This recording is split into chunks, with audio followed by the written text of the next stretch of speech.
भैया कर लिया करो, ठीक है।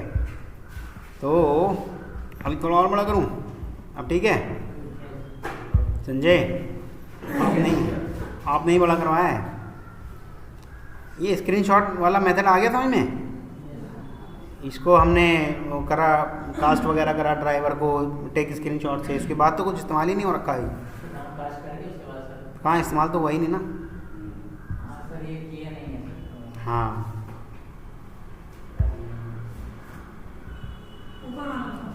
यही है ना।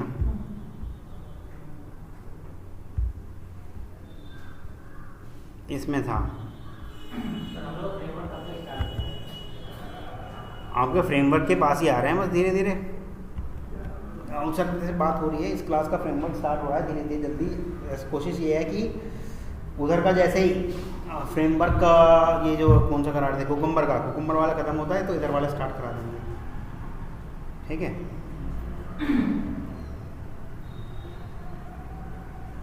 और यार आप लोग फीस की तरफ कोई ध्यान नहीं दे रहा, हमारी तरफ से चीज़ें ख़त्म होने वाली हैं और आप कोई ध्यान ही नहीं दे रहे फीस की वजह से तरफ।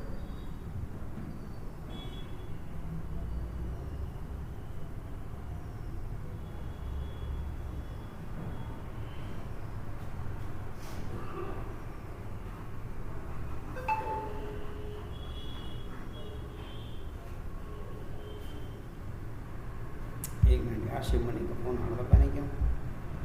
फिर उसके बाद आगे बढ़ जाएंगे। यहाँ एक क्लास बना ले रहे हैं, sample class, sample method hiding और ये लीजिएगा, बन गई। और अब आप मुझे बस थोड़ा सा ये बताइएगा, जैसे कि ये नोटपैड आपका ओपन हो गया, इसमें पब्लिक स्टैटिक वाइड नहीं, हाँ वाइड मेथड 1, ठीक, मेथड 1, और ये आ गया आपका, ठीक। ये सारा है आपका कहाँ, क्लास ए में। मान लो ये सारा क्या है आपका क्लास ए में, ठीक, बंद। अब क्लास बी में मान लो यही मेथड मैं कर रहा हूँ, इसका स्टैटिक हटाना चाहता हूँ, तो क्या कोई एरर आएगी? क्यों?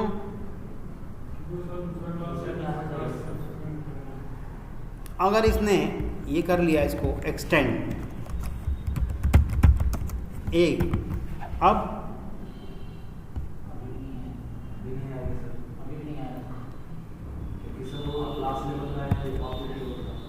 देखिएगा, सैम्पल मेथड हाइडिंग नामक एक क्लास है और ये आपका पब्लिक स्टैटिक वाइड मेथड 1 है, ठीक। ये मैंने इसमें डाल दिया है, ठीक। फिर आ गई एक और क्लास बी, और ये आ गई आपकी क्लास बी, ठीक है। और यहाँ पर वही सैम्पल वाला मेथड डाल रहे हैं हम और इसका स्टैटिक हटा दे रहे हैं, परंतु यहाँ मैंने एक्सटेंड्स भी लगा दिया, एक्सटेंड्स सैम्पल मेथड हाइडिंग। तो आपके यहाँ एरर आनी शुरू हो गई, आपके यहाँ पर एरर आनी शुरू हो गई। अच्छा, इसका स्टैटिक हटा दें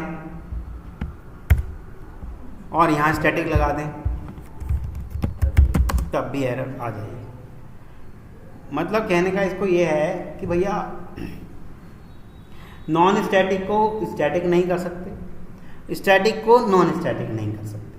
जब कभी भी बात कर रहे हैं आप किस चीज़ की, ओवर राइडिंग की, जब कभी भी आप बात कर रहे हैं ओवर राइडिंग की, तो उस केस में नॉन स्टैटिक को स्टैटिक नहीं कर सकते और स्टैटिक को नॉन स्टैटिक नहीं कर सकते, परंतु दोनों को स्टैटिक रखा जा सकता है, दोनों को स्टैटिक रखा जा सकता है, ठीक।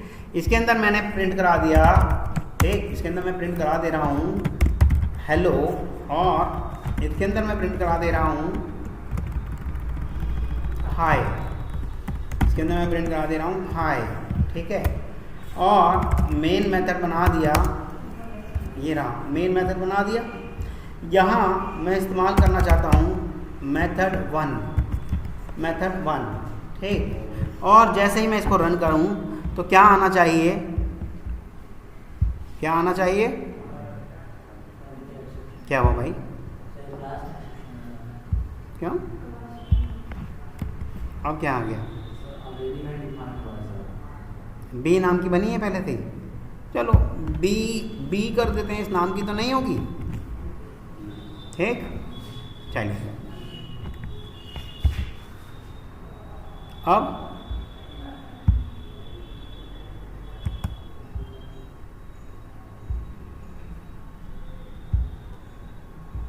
यही तो करने हमें, हाँ, आउटपुट नहीं दिखा,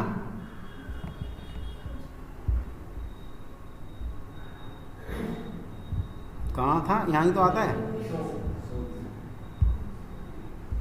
हाय आ गया, हाय आ गया। इस स्टेटमेंट से क्या समझ में आ रहा है आपको, कौन चाइल्ड है कौन पेरेंट है? सैंपल मेथड आपका पेरेंट है और बी आपका चाइल्ड है। मतलब कहने का ये है कि चाइल्ड ने पेरेंट को हाइड कर दिया, चाइल्ड ने पेरेंट के मेथड को हाइड कर दिया, चाइल्ड क्लास ने पेरेंट क्लास के मेथड को हाइड कर दिया। यहाँ तक किसी को कोई इशू? इसकी एक डेफिनेशन लिख लेते हैं, कहाँ गया,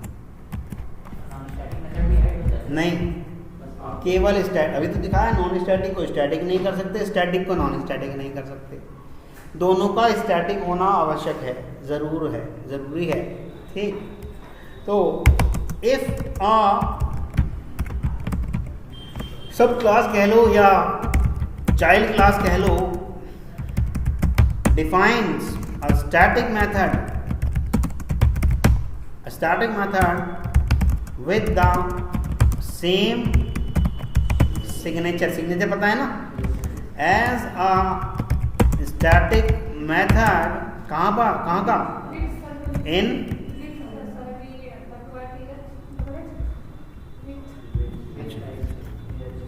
ठीक, static method with same signature as static method in, कहाँ, सुपर क्लास या पेरेंट क्लास, सुपर क्लास या पेरेंट क्लास, ठीक, सुपर क्लास या पेरेंट क्लास के मेथड को कर दे। इन सच केस, ऐसे केस में हम कहेंगे क्या, द मेथड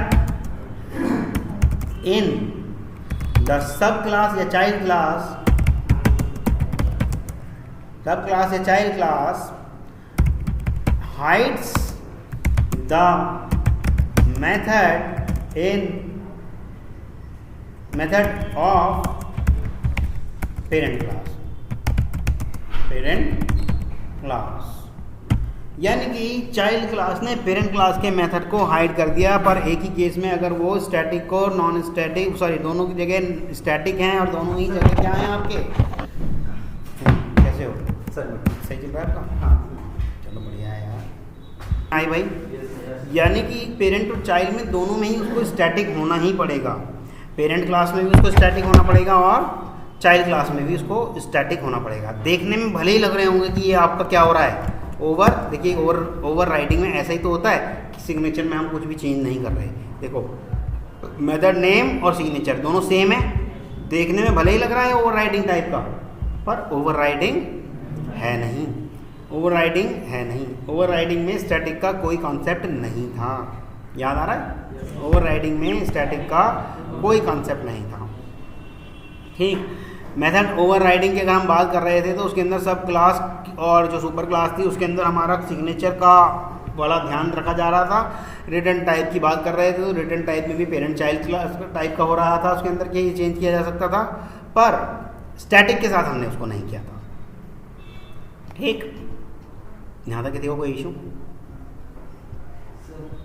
इसका पर्पस क्या है, इसको किस लिए करते हैं? मैं अगर अपने मेथड चाइल्ड वाले ही मेथड एक्सेस करा के उसको रन कराना चाहता हूँ, मैं चाहता ही नहीं कि भाई पेरेंट वाला मेरे इस चाइल्ड वाले में एक्सेस हो जाए, पर सेम नेम का मेथड कोई और चाइल्ड इस्तेमाल करना चाहे तो कर ले। तो इसका पर्पस यही है कि चाइल्ड क्लास पेरेंट क्लास के मेथड को हाइड करते हुए अपने क्लास को प्रायोरिटी या प्रेसिडेंस देते हुए उसे इस्तेमाल कराना चाहता है, बस दैट्स ऑल, और कुछ नहीं है। क्यों ऐसा आप कहोगे कि भाई ऐसा तो अपना भी बना सकता था, नहीं, वो ऐसा इसलिए नहीं कह रहे हम क्योंकि हम मेथड का नाम भी सेम रखना चाहते हैं, हम पॉलीमॉर्फिज्म कॉन्सेप्ट भी रखना चाहते हैं कि यही मेथड इस चाइल्ड के लिए तो डिफरेंट बिहेव कर रहा है क्योंकि चाइल्ड ने अपने हिसाब से डेफिनेशन दे दी, यही मेथड दूसरे चाइल्ड के लिए डिफरेंट बिहेव कर रहा है। ठीक, हम पॉलीमॉर्फिज्म कॉन्सेप्ट को भी तो फॉलो करना चाह रहे थे इसलिए। ठीक है, यहाँ तक किसी को कोई इशू?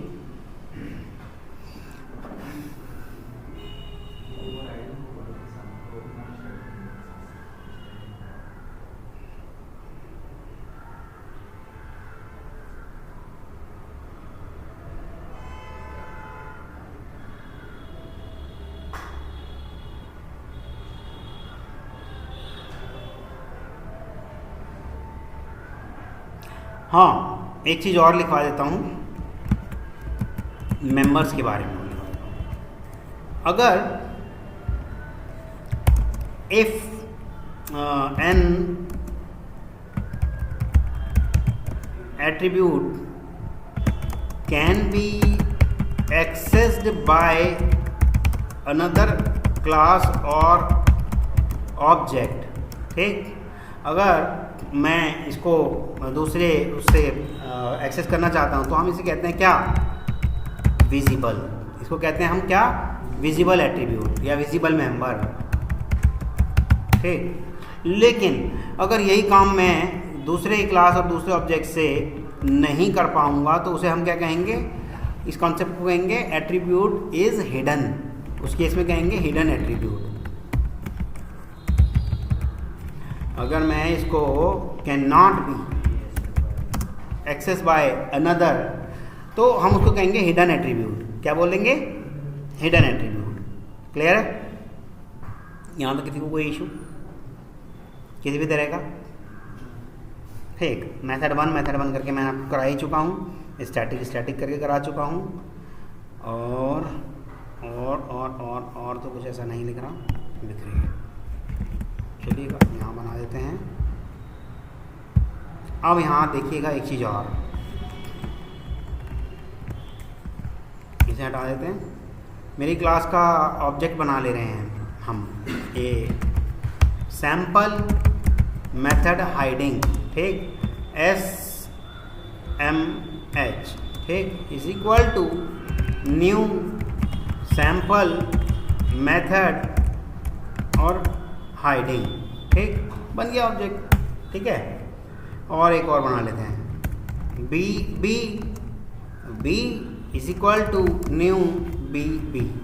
ठीक है, उससे करके देखेंगे, फिर इससे भी करके देखेंगे। ठीक है, पहले तो AMH से करके देखते हैं। AMH डॉट मेथड वन इस्तेमाल किया, फिर करते हैं B डॉट मेथड वन इस्तेमाल किया। अब दोनों को रन करके देख लेते हैं। एक से हेलो आया और एक से हाय आया। ठीक है, यहाँ तक किसी को कोई इशू? यहाँ आपको पता है BB कर सकता हूँ या नहीं कर सकता? क्यों?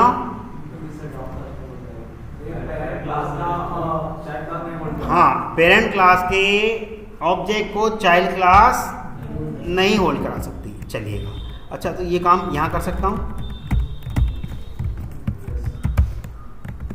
सैम्पल मेथड हाइडिंग यहाँ करा सकता हूँ। पेरेंट क्लास का रेफरेंस चाइल्ड क्लास का ऑब्जेक्ट को होल्ड करा सकती है। ठीक, तो अब आप देखिएगा मेथड हाइडिंग में जो मेथड रिजोल्यूशन होता है किसके बेस पे होता है? रन टाइम ऑब्जेक्ट के बेस पे हो रहा है या रेफरेंस टाइप पे हो रहा है? रेफरेंस टाइप पे हो रहा है। तो रेफरेंस टाइप पे हो रहा है तो ये अर्ली बाइंडिंग है या लेट बाइंडिंग है? अर्ली बाइंडिंग है। ये कंपाइल टाइम पॉलीमॉर्फिज्म है या रन टाइम पॉलीमॉर्फिज्म है? कंपाइल टाइम पॉलीमॉर्फिज्म है। स्टैटिक पॉलीमॉर्फिज्म है या डायनेमिक पॉलीमॉर्फिज्म है? स्टैटिक। क्यों? क्योंकि मेथड हाइडिंग को हमने पहले ही शुरू में बताया था आपको कि ये ओवरलोडिंग का ही पार्ट है। अब इसको बना के भी दिखा देते हैं डायग्रामेटिकली। ठीक,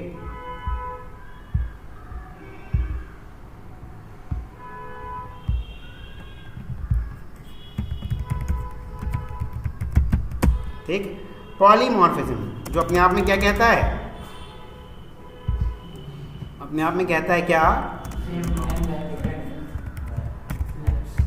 poly means different. Poly different होता है ना। Morphism form poly same. Poly means different ही होता है ना। मैनी पॉली मीन्स मैनी होता है। हाँ, याद आया मुझे। पॉली मीन्स मैनी और मॉर्फिज्म मीन्स फॉर्म्स।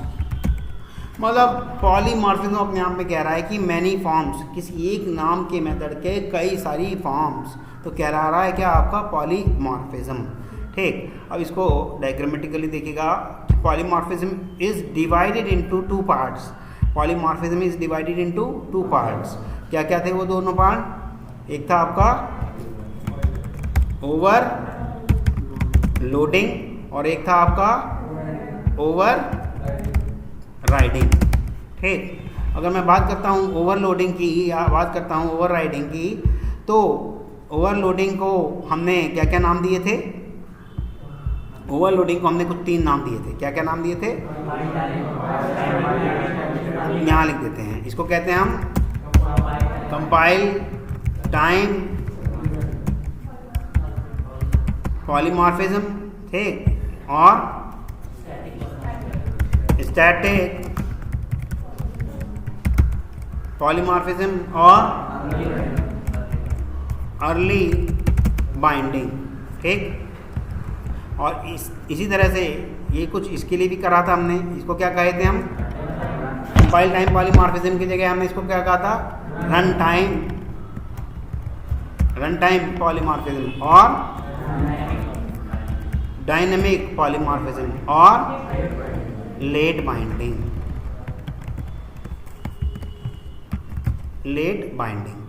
यहाँ तक किसी को कोई इशू किसी भी तरह का? अब ओवरलोडिंग। हाँ रविंद्र, राहुल सर आए क्या? ठीक है, अब बात कर रहे थे ओवरलोडिंग की। ठीक, ओवरलोडिंग या ये वाला कंपाइल टाइम पॉलीमॉर्फिज्म या ये वाला पॉलीमॉर्फिज्म, इनको भी मैं अब कट करके क्या कर दे रहा हूँ, इसके अंदर भी मैं कट करके इसको, या इसके नीचे ही अंडर में एक और चीज़ डाल दे रहा हूँ। इसी के अंडर में आ जा रहा है हमारा क्या, एक कॉन्सेप्ट आ जा रहा है आपका मेथड हाइडिंग। अब मेथड हाइडिंग पे ये कंपाइल टाइम पे हो जा रहा है, स्टैटिक हो जा रहा है, अर्ली हो जा रहा है, तो जो रन टाइम जो ऑब्जेक्ट है वो आइडल पड़ा रहेगा, एज ए डमी पड़ा रहेगा, उसका कोई इस्तेमाल नहीं रहेगा। ठीक, और फिर जब वो डमी पड़ा रहेगा तो मेथड का रिजोल्यूशन किस हिसाब से होगा, मतलब कौन से मेथड को हमने इस्तेमाल करना है, ये बात कैसे तय होगी। Method resolution is always taken care by reference type in case of overloading. Overloading के केस में ये मेथड हाइडिंग भी ओवरलोडिंग का ही पार्ट हो गया। ठीक, इन केस ऑफ ओवरलोडिंग कह लो, या in case of compile time polymorphism कह लो, या in case of static polymorphism कह लो, या in case of early binding कह लो, तो method resolution always take care by reference type. अब देखो जिस तरह का रेफरेंस रहेगा, कहाँ गया ये रहा, जिस तरह का रेफरेंस रहा होगा, रेफरेंस पेरेंट टाइप का है तो भैया उसने पेरेंट टाइप का ही कर दिया, मेथड को कॉल रेफरेंस पेरेंट टाइप का है, पेरेंट टाइप का ही कर दिया। अगर यही मैं रेफरेंस डाल दूँ बी बी और A B is equal to new B B, और इसी से ए बी से कॉल कर लेते हैं, ये लीजिएगा A B dot method 1 call हो गया। अब देखिएगा रेफरेंस किस टाइप का है, यहाँ पर चाइल्ड टाइप का है, तो मेथड रिजोल्यूशन भी किस टाइप का हो जाएगा भाई, चाइल्ड टाइप का, क्योंकि method resolution is always taken care by reference type, किस तरह का रेफरेंस है। यहाँ तक किसी को कोई इशू, मतलब रन टाइम में जो ये आपका रन टाइम ऑब्जेक्ट है डमी की तरह पड़ा रहेगा, एज ए डमी रहेगा। रन टाइम जो ऑब्जेक्ट रहेगा वो आपका क्या रहेगा, डमी रहेगा। ठीक है, तो यहाँ तक किसी को कोई इशू। अब सवालात ये आते हैं कि भैया मेथड हाइडिंग और ओवर राइडिंग दोनों देखने में तो एक से लग रहे हैं, क्योंकि सिग्नेचर भी चेंज नहीं हो रहा, मेथड का नाम भी चेंज नहीं हो रहा, तो दोनों में फर्क क्या है, चलिएगा फर्क भी देख लेते हैं।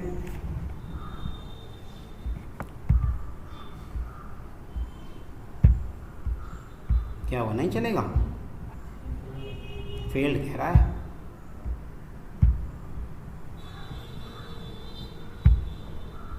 चलिए एक तरफ लिख दे रहे हैं हम इसको, कंट्रोल ए और सेंटर में डाल दे रहे हैं बस। एक तरफ लिख दे रहे हैं हम इसको मेथड हाइडिंग, ठीक, और एक तरफ लिख दे रहे हैं हम इसको मेथड ओवरराइडिंग, ठीक। तो क्या कहते हैं हम इस केस में, बोथ मेथड्स मस्ट बी क्या, स्टैटिक, वेदर इन पेरेंट क्लास और वेदर इन चाइल्ड क्लास, वो आप समझ लीजिएगा। इसमें both methods must be non static, very good, whether it would be in parent class whether it would be in child class. ऐसा कभी नहीं हो सकता कि एक में स्टैटिक और एक में नॉन स्टैटिक, कंपाइलर को डाइजेस्ट नहीं होने वाली बात। ये बात समझ में आई, पहला फर्क समझ में आ गया, ठीक। Method resolution takes care by the compiler based on the reference type, reference जिस तरह का होगा उसी तरह का मेथड रिजोल्यूशन होगा। मतलब रिजोल्यूशन मतलब कुछ घबराना मत, वही कि कौन से मेथड को कॉल करना है, बस ये होता है, ठीक। अब इसमें method resolution takes care by JVM, वहाँ कंपाइलर कर रहा है और यहाँ कौन कर रहा है, JVM, बेस्ड ऑन किसके बेस पे, रन टाइम ऑब्जेक्ट। यहां तक किसी को कोई इशू, दूसरा फर्क भी समझ में आ गया। It is considered as compile time polymorphism, और बनाने को तो और बना सकते हैं स्टैटिक या, है ना, और क्या स्टैटिक पॉलीमॉर्फिज्म,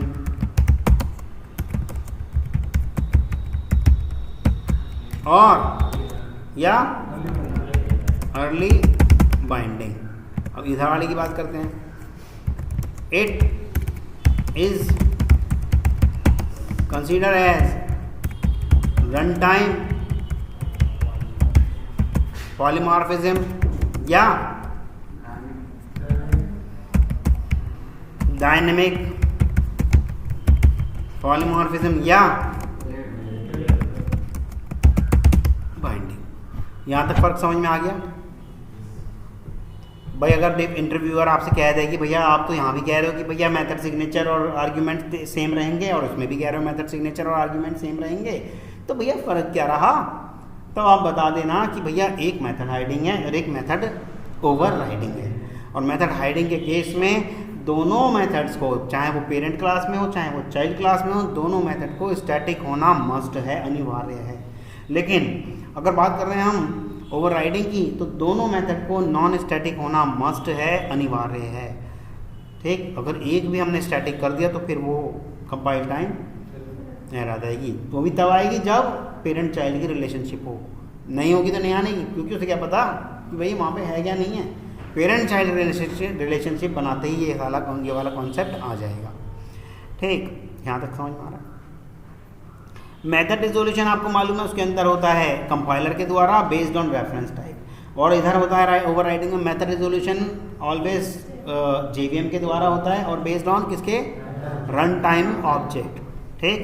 यहाँ तक किसी को कोई इशू, और बाकी वही 3 पॉइंट हैं आपके पास, वो स्टैटिक पॉलीमॉर्फिज्म और अर्ली बाइंडिंग या फिर कंपाइल टाइम पॉलीमॉर्फिज्म, इधर लेट बाइंडिंग या डायनेमिक पॉलीमॉर्फिज्म या फिर रन टाइम पॉलीमॉर्फिज्म। यहाँ तक किसी को कोई इशू किसी भी तरह का? ये पॉलीमॉर्फिज्म के टाइप्स होते हैं। ये पॉलीमॉर्फिज्म के टाइप है। पॉलीमॉर्फिज्म के type is divided into two type. First हो गया आपका वही कंपाइल टाइम पॉलीमॉर्फिज्म, अनदर हो गया आपका रन टाइम पॉलीमॉर्फिज्म। अब compile time polymorphism is also divided into two part, method overloading and method overriding. ठीक, ये बताना आपके ऊपर है कि आप कैसे बता सकते हो। Run time polymorphism is having only one part, method overriding. ठीक, फिर वही बात बता देना कि मेथड रिजोल्यूशन इसमें किसके हिसाब से होता है, मेथड रिजोल्यूशन किसके हिसाब से नहीं होता। That's all. चलिएगा, एक काम करता हूँ, एक डायग्राम और बनाता हूँ और फिर आपसे पूछता हूँ। ठीक, क्योंकि अगर आ गया है आपको तो भैया मेरी बात का सही सही जवाब दे पाओगे। ठीक, इंसर्ट कर दे रहा हूँ मैं इसके अंदर एक टेबल।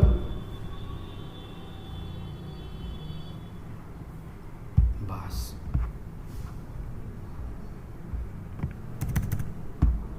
कहाँ है भाई, इतनी जल्दी दिमाग जा रहा है। चलिए, मैं यहाँ कह दे रहा हूँ इस आपको, ये सुपर क्लास है, मतलब पेरेंट क्लास। सुपर आपको नहीं समझ में आ रही तो लेकिन इंटरव्यूअर के सामने समझ लेना भाई सुपर किसे कह रहा है वो। ठीक, कभी वहाँ का हो जी मैं तो पेरेंट जानता हूँ बस। ये सिर्फ आपको समझाने के लिए पेरेंट चाइल्ड बताया गया था। होता तो वैसे डिराइव और डिरीवन क्लास होता है, या सुपर या सब क्लास होता है। टेक्निकल वर्ड तो यही वाले होते हैं, पर वो आपको समझाने के लिए बताए गए थे पेरेंट और चाइल्ड, ताकि आप अच्छे से कोरिलेट कर पाओ और सही से समझ जाओ। ठीक, फिर भी अगर आप बता भी दोगे पेरेंट चाइल्ड तो भी कोई घबराने वाली बात नहीं है, क्योंकि ज़्यादातर लोग इसी कॉन्सेप्ट को समझ के ही पढ़ते हैं। इंटरव्यूअर भी जान रहा है कि इसने भी यार वही कॉन्सेप्ट पढ़ा है पेरेंट चाइल्ड वाला, वो भी समझ जाएगा पेरेंट मतलब सुपर और चाइल्ड मतलब सब। ठीक, यानी कि पेरेंट क्लास का इंस्टेंस मेथड। इंस्टेंस मेथड पता है ना क्या होते हैं? हाँ, वेरी गुड। पेरेंट क्लास का इंस्टेंस मेथड। अभी आपका यहाँ पर पेरेंट क्लास का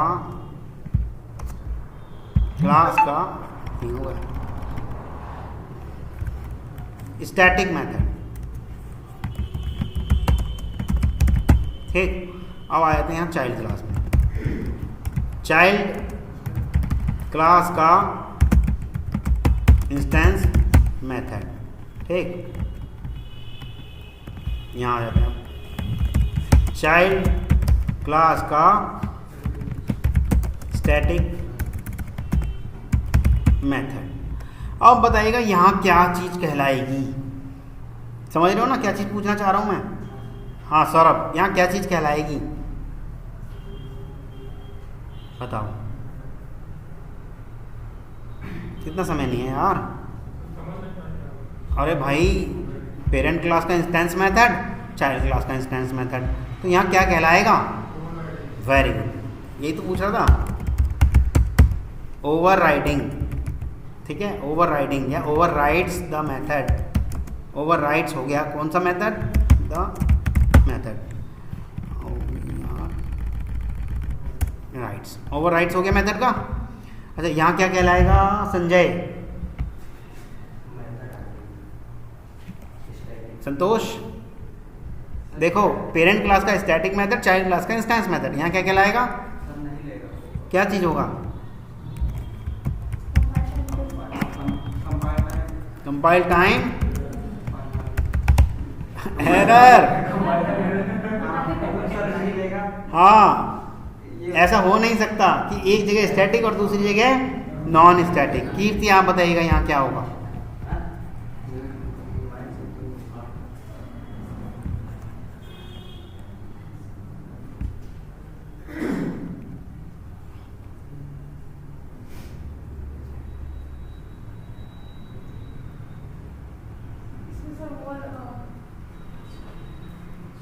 देख लो ना, पेरेंट क्लास का कैसा मेथड है और चाइल्ड क्लास का कैसा मेथड है, तो क्या चीज रिजल्ट आएगा?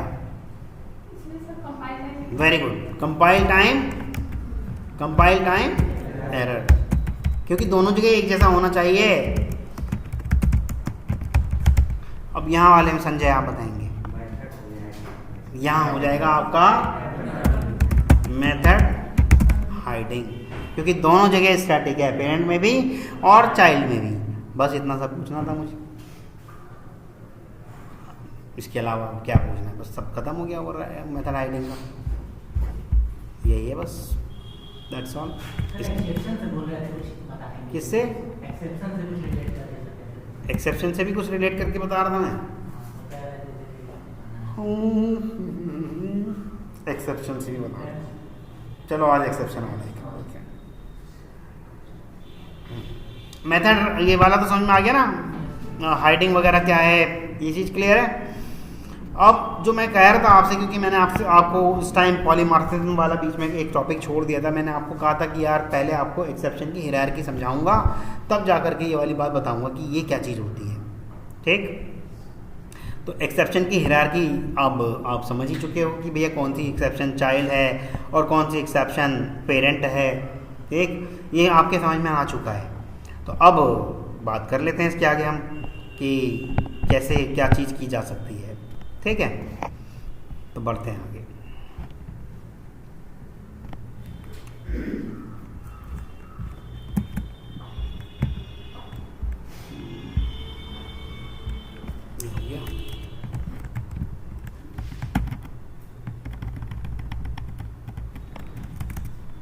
ठीक, चेक्ड एक्सेप्शन क्या होती है, अनचेक्ड एक्सेप्शन क्या होती है, ये समझ में आ रहा है?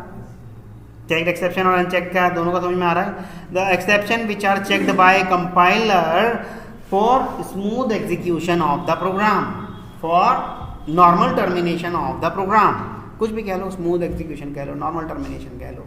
ठीक, at the run time are called checked exception. जो कंपाइलर चेक कर ले रहा है run time, at the run time पे हमारा नॉर्मल एग्जीक्यूशन हो जाए, नॉर्मल टर्मिनेशन हो जाए, ठीक, या स्मूथ एग्जीक्यूशन हो जाए, तो उसे कहते हैं हम क्या?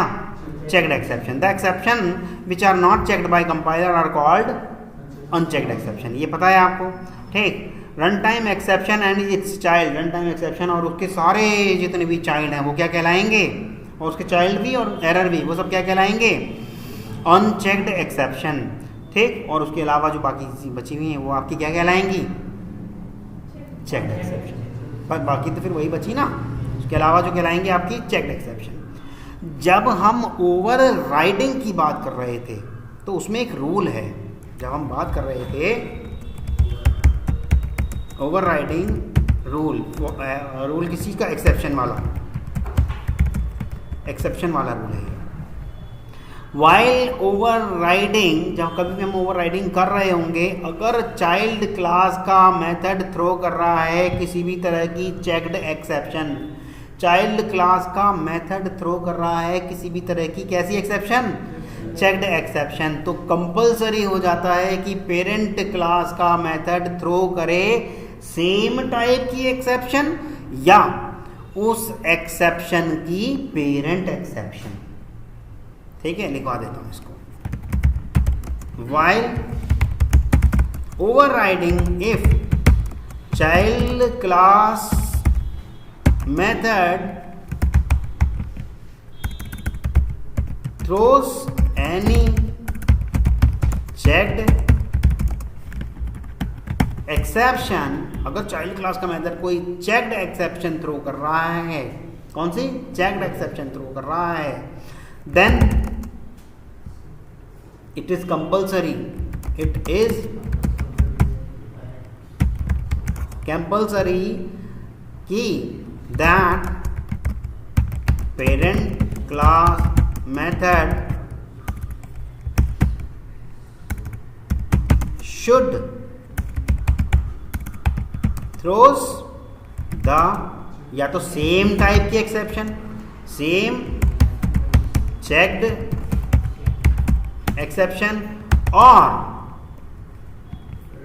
It's parent exception. अगर ऐसा नहीं करे, otherwise we will get compile time error। पर एक चीज़ और है, ये भी नोट लिख लो क्योंकि मेरे को लग रहा है ये बात भी बता देनी चाहिए। अब जब करा ही रहा हूँ तो नोट, ये रूल हमारा अनचेक्ड एक्सेप्शन के साथ नहीं चलता। ठीक, there are no restriction for unchecked exception. ये रिस्ट्रिक्शन आपकी अनचेक्ड एक्सेप्शंस के साथ नहीं है। ये सारी रिस्ट्रिक्शन आपकी किसके साथ थी? केवल चेक्ड एक्सेप्शन के साथ, केवल और केवल चेक्ड एक्सेप्शंस के साथ। यहाँ तक किसी को कोई इशू किसी भी तरह का? चलिएगा, कहाँ गया हमारा कोड?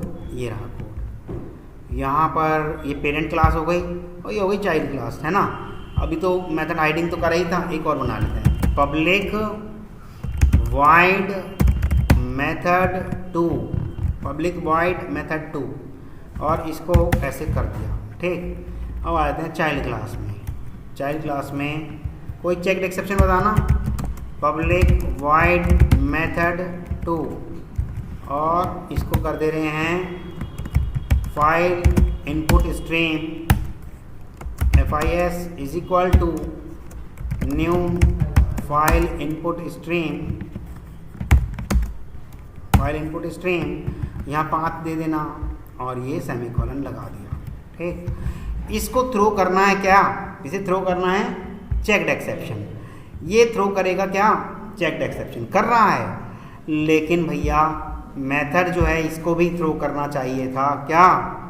सेम टाइप की checked exception, otherwise we will get compile time error. इसी तरह की एक्सेप्शन इसको थ्रो करनी थी। या फिर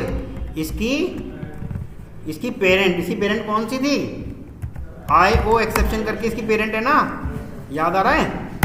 इसकी पेरेंट एक्सेप्शन, पर इसकी चाइल्ड एक्सेप्शन नहीं कर सकते। ऐसा नहीं कर सकते कि पेरेंट वाला चाइल्ड कर दे। जैसे मान लो यहाँ पर तो मैं IO एक्सेप्शन कर दूँ, ये लो, और यहाँ कर दूँ क्या? फाइल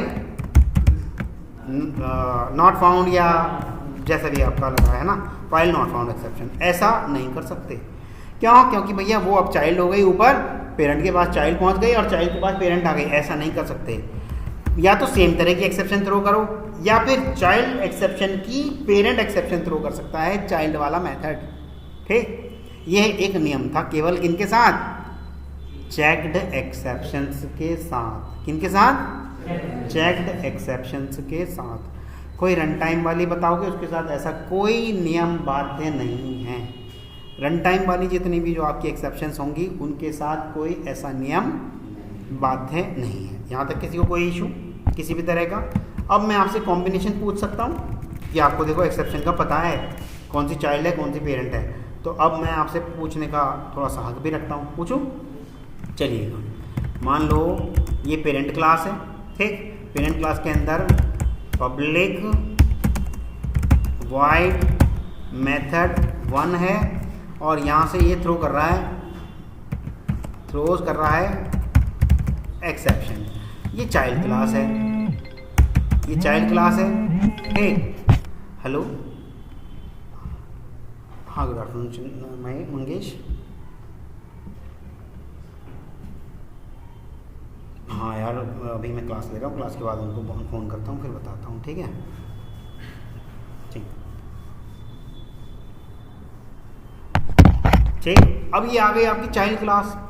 पर चाइल्ड क्लास तो भैया देखो, ये मैंने ऐसे कर दिया, कंट्रोल C करा।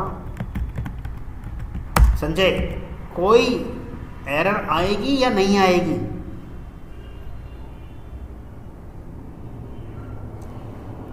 संतोष, कोई एरर आएगी या नहीं आएगी?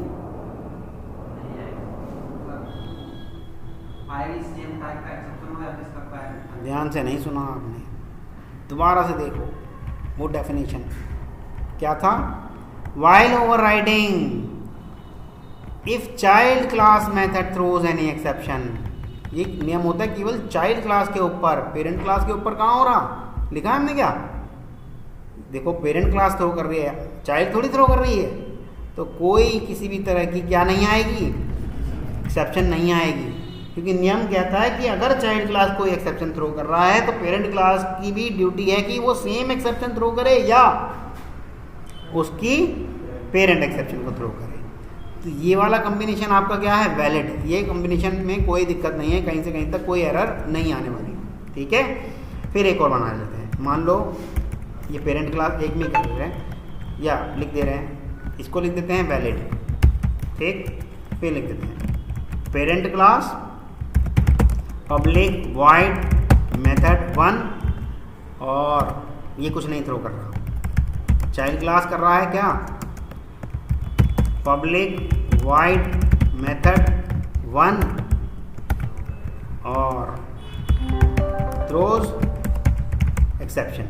आनंद, ये वैलिड है या मतलब कोई एरर वगैरह आएगी क्या, नहीं आएगी क्या, कुछ होगा या नहीं होगा बताइएगा। सर वैलिड नहीं है, ये वैलिड नहीं है, एरर आ जाएगी, क्योंकि चाइल्ड क्लास ने जो भी एक्सेप्शन थ्रो करी है, पेरेंट क्लास सेम तरह की एक्सेप्शन थ्रो करे या फिर उस एक्सेप्शन की पेरेंट एक्सेप्शन को थ्रो करे।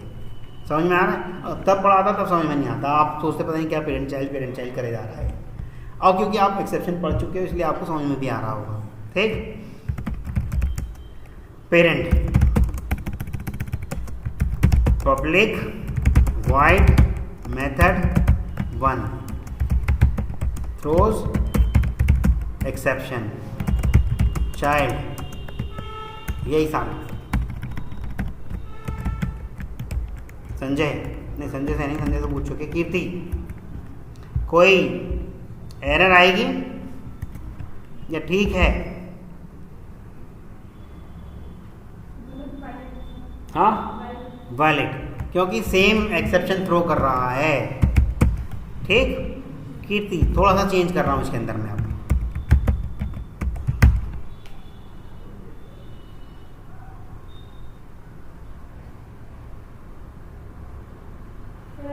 हाँ क्यों?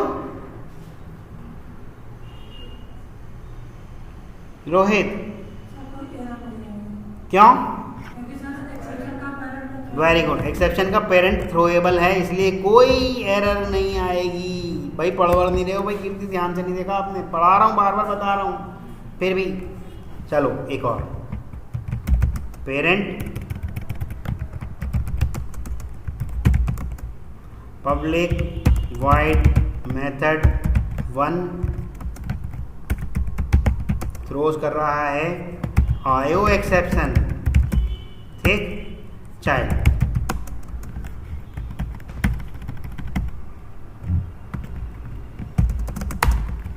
थ्रोज कर रहा है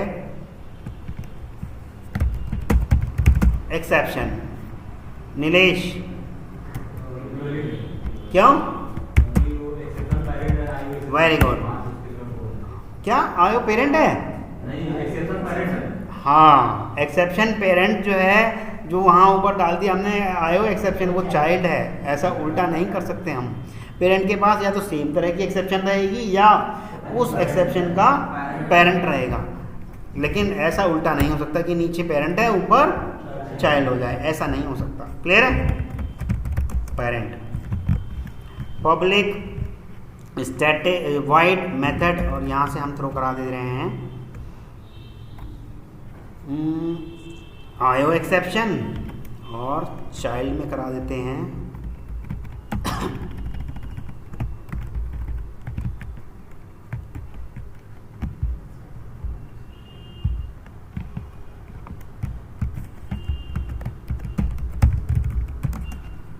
EOF एक्सेप्शन,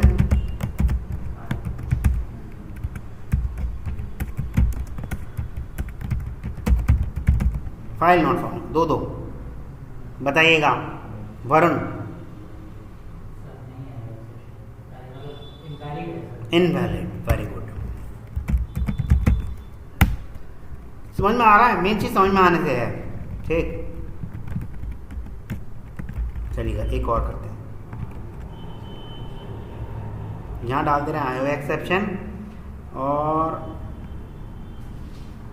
यहाँ डाल दे रहे हैं आयो एक्सेप्शन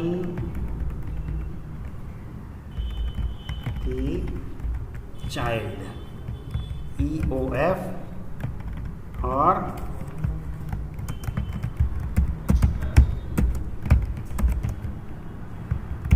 अरिथमेटिक एक्सेप्शन। हाँ जी सौरभ, क्यों?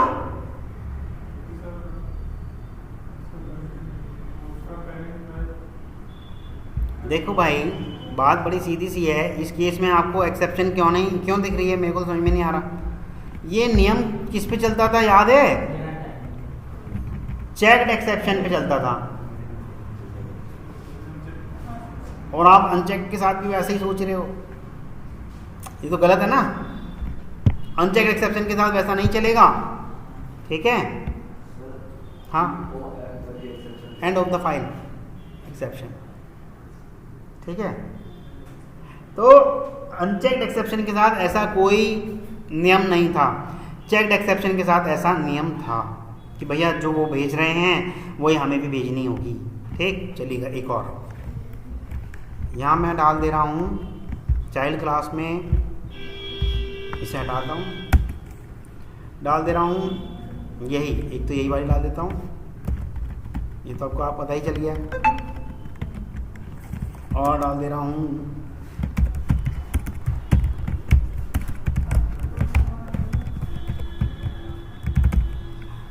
नल पॉइंटर एक्सेप्शन डाल दे रहा हूँ, और डाल दे रहा हूँ एक और रन टाइम एक्सेप्शन। पर पेरेंट में मैं कुछ नहीं डालना, हटा देता हूँ सब कुछ। ये लो, अब बताइएगा अरुण, हाँ क्यों?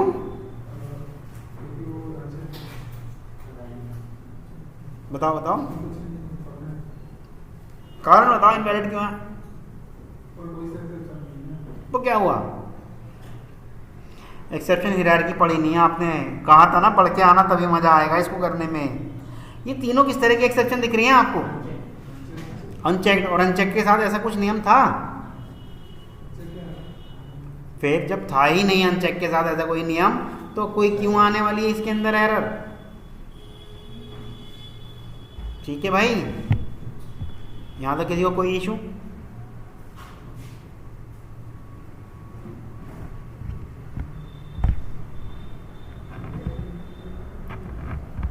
स्टैटिक वाली बात मैं बताई चुका हूँ। We can not override any static method.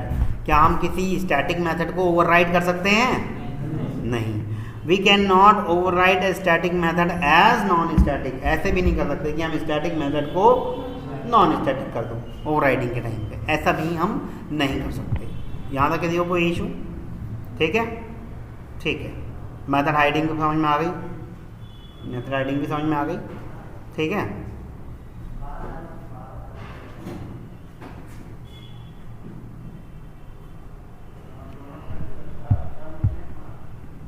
बस अब तो एक्सेप्शन से रिलेटेड कुछ नहीं समझ में आ रहा, तो कुछ है नहीं।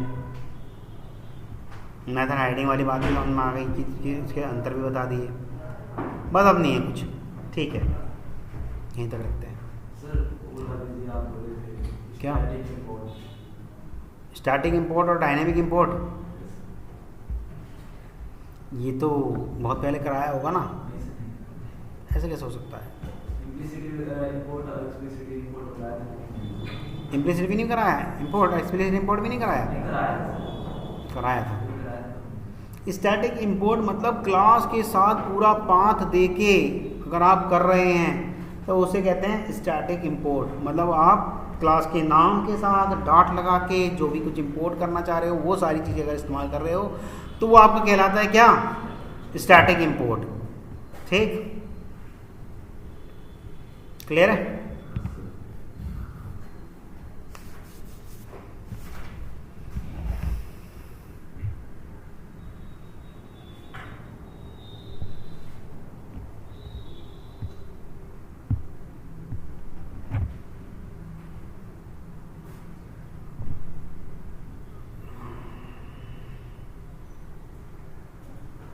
फाइल स्ट्रक्चर आपको बहुत पहले करा ही दिया है मैंने, एक्सेप्शन हैंडलिंग वाला हो गया है, फ्लो कंट्रोल, ऑपरेटर असाइनमेंट सब हो गया है,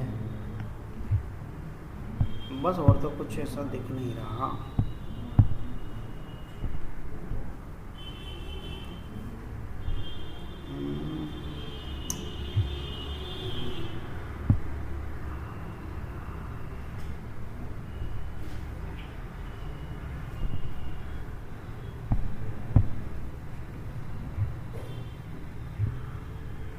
ठीक है, हाँ बोलिएगा। राइडिंग सर, ओवरराइडिंग वर्क दोनों का सर एक ही है लगभग? नहीं, तो दो मेथड हाइडिंग मतलब सर जैसे इंप्लीमेंट जो है सर दोनों मतलब ये भी हाइड करता है हाँ। पेरेंट क्लास पे उसके इंप्लीमेंट को, हाइडिंग करता है हाइड बस। ओवरराइड जो करता है ओवरराइड हाइड नहीं कर रहा उसको। मतलब उसको ओवरराइड करता है। हाँ वो ओवरराइड कर रहा है, अलग से लिख रहा है कुछ, वो डिफरेंट मैथ कंसेप्ट है, वो डिफरेंट कंसेप्ट हो गया वो ना। दिखता है लेकिन आप सर मतलब उसके इम्प्लीमेंटेशन को वो ओवरराइड कर लेता है, मतलब वो दिखता है लेकिन यूज नहीं कर पाते हैं। हाँ वो यूज़ नहीं कर पा रहा है, वहाँ method resolution run time object के हिसाब से हो रहा है या रेफरेंस टाइप के हिसाब से हो रहा है, बहुत सारे फ़र्क हैं।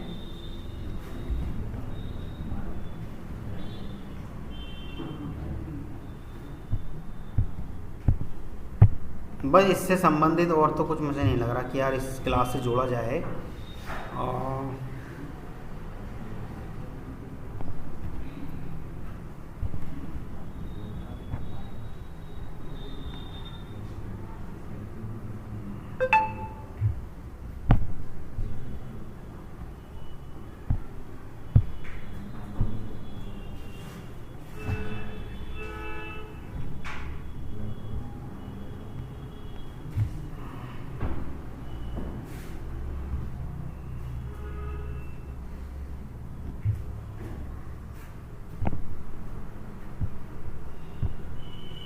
ठीक है, यहीं तक रखते हैं।